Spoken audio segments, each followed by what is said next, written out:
ఆత్మీయులందరికీ నా హృదయపూర్వక శుభాభివందనములండి.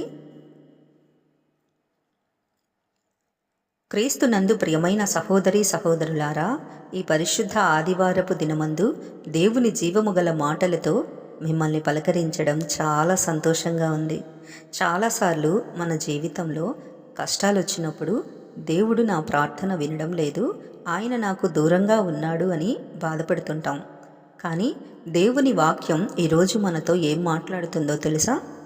కీర్తనలు 145వ అధ్యాయంలో 18వ వచనము, తనకు మొరపెట్టు వారికందరికీ, తనకు నిజముగా మొరపెట్టు వారికందరికీ యెహోవా సమీపముగా ఉన్నాడు. ప్రియ దేవుని బిడ్డలారా, ఈ వచనంలో 2 ముఖ్యమైన విషయాలున్నాయి. మొదటిది మొరపెట్టుట.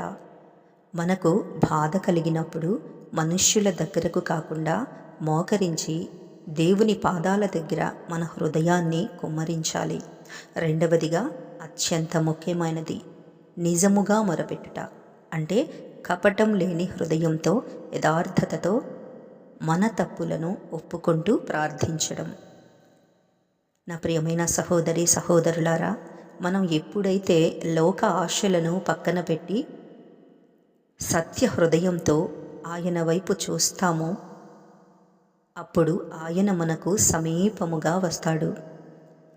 ఆయన మనకు దూరంగా లేడు, మన ప్రార్థన వినడానికి సిద్ధంగా ఉన్నాడండి. ఈ ఆదివారం రోజున మీ హృదయాన్ని దేవునికి అప్పగించండి. ఈ మాటలు మీ అందరి హృదయాలలో ఫలించునుగాక. కళ్ళు మూసుకున్నట్లయితే చిన్న ప్రార్థన చేసుకుందామండి. ప్రార్థన. మహాపరిశుద్ధుడా, ప్రేమగల మా పరలోకపు తండ్రి, ఈ పరిశుద్ధ ఆదివారపు దినాన్ని బట్టి నీకు వందనాలు. ఈ వాక్యాన్ని వింటున్న నీ బిడ్డలను మీరు దీవించండి.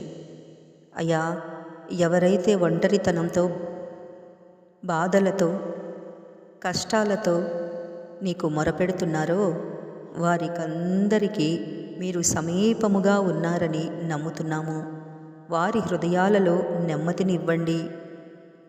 వారి ప్రార్థనలను ఆలకించి అద్భుతాలు చేయండి.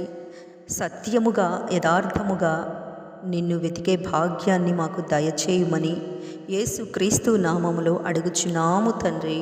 ఆమేన్, ఆమేన్, ఆమేన్. ఈ సందేశం మీకు ఆశీర్వాదకరంగా ఉన్నట్లయితే వీడియోను లైక్ చేయండి, మీ స్నేహితులకు షేర్ చేయండి. మన ఛానల్ని సబ్స్క్రైబ్ చేసుకోవడం మర్చిపోకండి. God bless you all.